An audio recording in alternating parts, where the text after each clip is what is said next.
Commander is a mostly casual format designed for slower games where more expensive cards can shine. The format still has a ban list to help regulate it, though how and why they ban cards is very different. So, this bit of the series will be a bit different, and rather than talking about if a card could be unbanned, we'll be discussing the pros and cons of potential bans and unbans. First, we're going to go over some of the cards that simply don't translate well to the format very well.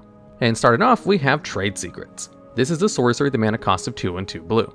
It has the effect where target player draws 2 cards. Then you draw up to 4 cards. Then your opponent can choose to repeat this process as many times as they want. This card was banned in April of 2013.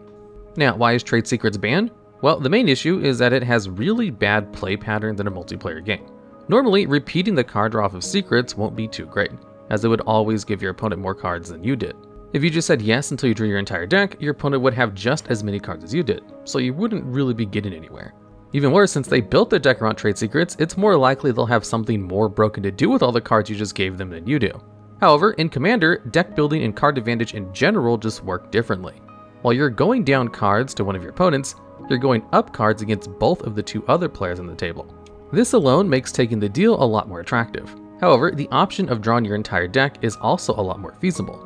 In Commander, most decks are built to go over the top, or have something very, very powerful they can do if they find the right cards. So, if your opponent decides to draw their entire deck alongside the Trade Secrets player, they'll both be in a position to win the game. What this means is that, for your opponent that's targeted by secrets, you can essentially go from having a 25% chance to win to a 50% chance to win right then and there, because no matter what happens, either you or the person who casts secrets will almost certainly win. This means that in Commander, secrets leads to a lot of games where 2 players draw their whole deck and have a game between each other and simply leave the other 2 players in the dust. And this isn't even getting into the political aspects. It's very easy to negotiate a situation where the 2 players who draw off of secrets agree to help each other, or not kill each other for a turn, or to focus on one of the other 2 players who are a bigger threat at the moment, or any number of other things. These political deals are common in Commander, but Trade Secrets is simply too big of a bargaining chip. Trade Secrets made the game about it and only it far too much, and was too disruptive to the game it was played in, so the card was banned. What are the arguments for unbanning Trade Secrets? The only real pro in my eyes is that having fewer cards banned is generally considered good, as it makes things like remembering the ban list easier and allows for more creative deck building. This, of course, applies to every card and isn't really enough of a reason to unban a card in my eyes. The card still has all the same issues. The game hasn't really changed since Trade Secrets was banned, and in fact it's probably gotten even worse. Decks have been trending up in power level as the format has progressed, with more and more players playing things like fast mana and infinite combos, and if you're not the player who was targeted by Trade Secrets, then there's not much you can really do to counterplay.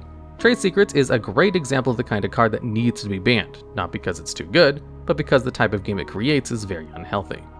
Next up, we have Prophet of Kruphix. This is a 2/3 human wizard with a mana cost of 3, 1 green, and 1 blue. It has the abilities where you untap all creatures and lands you control during each other player's untapped steps, and you can cast creature spells as though they had flash. This means you can play them at any time you can cast an instant. This card was banned in January of 2016. Now, why was Prophet of Kruphix banned? Prophet allows you to play on your opponent's turn, something that gets exponentially better the more players are in the game. The ability to untap all your lands and creatures as well as cast creatures on each other's turns basically lets you take a turn on your opponent's turns. The only real downsides are that you can't cast sorcery spell speeds besides creatures, you don't get to draw a card, and you can't attack or activate planeswalkers.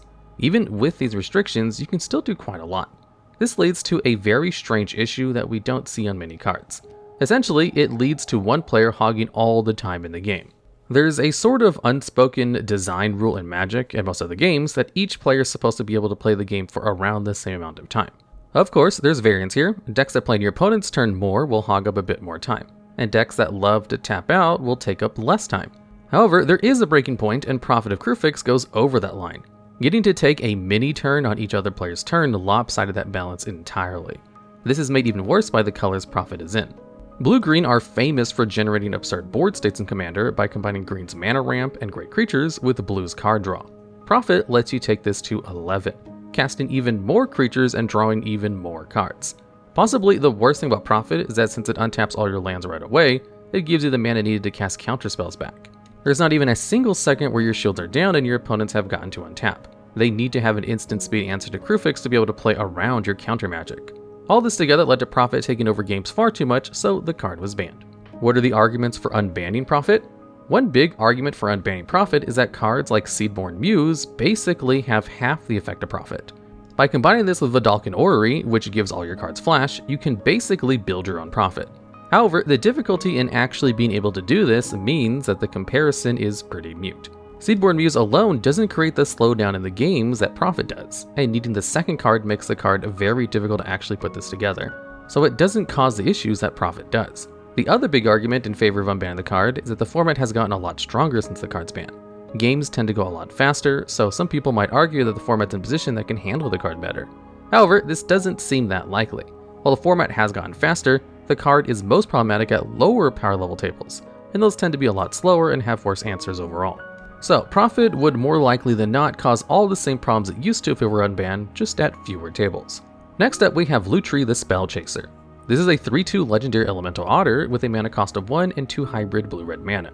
It has Companion. Each non-land card in your starting deck has a different name. This means that if you meet the card's Companion requirement, you can start with it outside the game. During your turn, you can pay 3 generic mana to put Lutri into your hand from outside the game, and you can only have 1 Companion. It has Flash and the ability where, whenever it enters the battlefield, you copy a target instant or sorcery spell you control, and you can choose new targets for the copy. This card was banned before its release on April 2nd of 2020, right as it was revealed for the next set. Now, why was Lutri banned so quickly? Well, the card was basically free for any blue-red deck to run. Since Commander is a singleton format, every deck automatically meets Lutri's Companion requirement. However, to run a card in Commander, it has to be within your Commander's color identities. So Lutri was basically a free card that every blue-red deck could run. Even worse, there were some really powerful things you could do with the card. Every blue-red deck is going to have tons of powerful instants and sorceries for you to copy. One great example is just about any extra turn spell.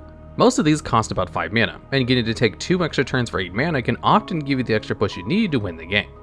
The issue is just that Lutri gives this kind of advantage to decks playing a specific color. The thing about companions is that there's not really any disadvantage to running them outside of the deck building restrictions, and when you have a card like Lutri who has no real deck building costs, the card becomes all upsides.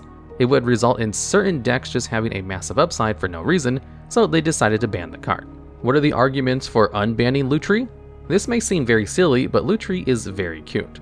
There are a lot of people who just really like the card and want to play it either as a commander or in the 99, which isn't problematic in the slightest, but is currently not allowed. It would be nice for those people for Lutri to be unbanned. You could introduce a banned as companion, but the RC got rid of the banned as commander list a while back, and Lutri would be the only card ever to be added to this list. So it's a very weird solution to try and implement.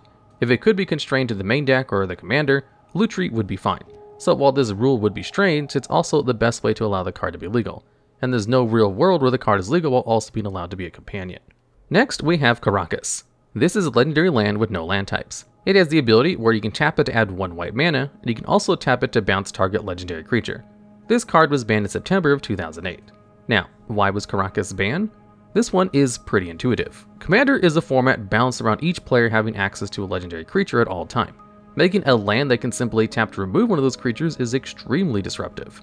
The card is disruptive to any game of Commander it gets played in, and that's not even getting into any of the ways to make the card better, such as untapping it to machine gun remove all your opponent's commanders, or bouncing your own legendaries with it to give you more value. The card was a pretty obvious ban in a format built around legendary creatures, as the card's value increases by way too much.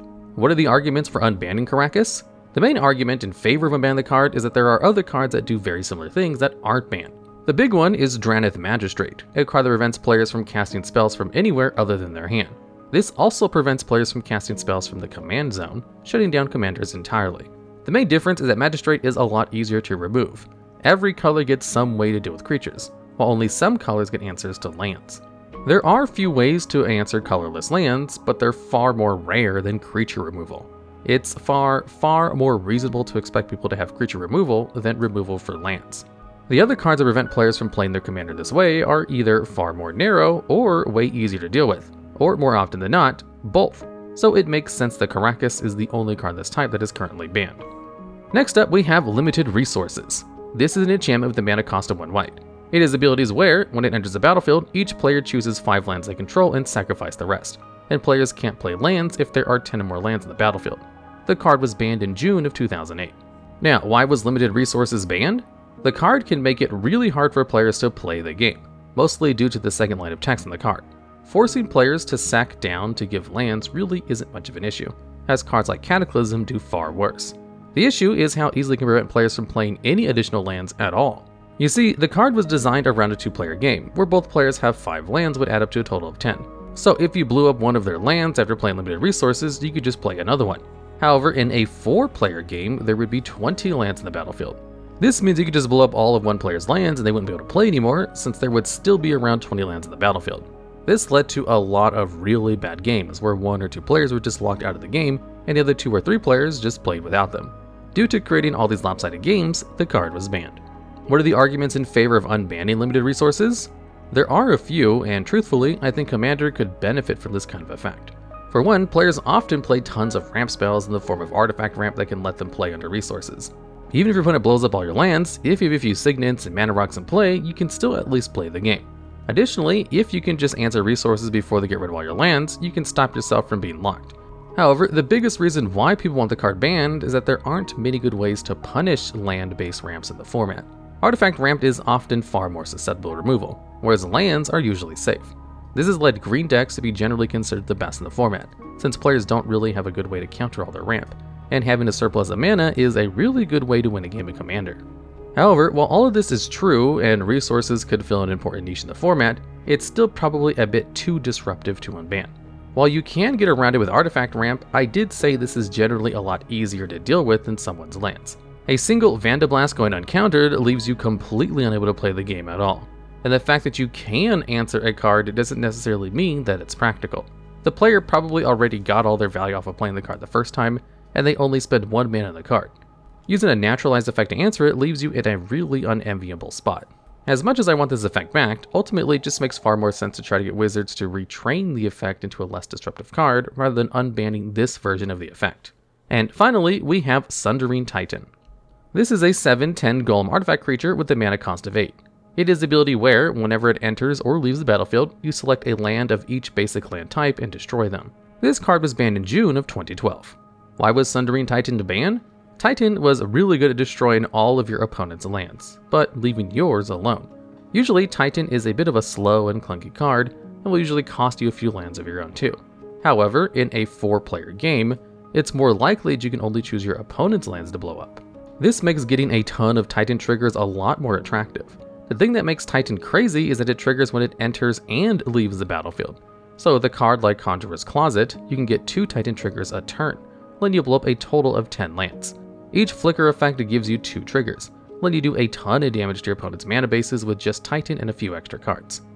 The worst things about all of this is that Sundering Titan is colorless, so it can be played in every deck. Combining all these things leads to a card being banned. What are the arguments for unbanning Sundering Titan?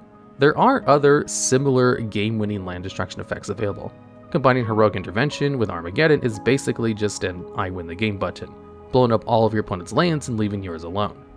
The ability to get rid of all of your opponent's lands with a combo isn't anything new, so Titan being banned for that reason seems a bit strange, to tell the truth. It seems like it's banned more for its fair case, but the fair case isn't all that impressive, so the card being banned while not even being the best land destruction lock in the format is a little weird.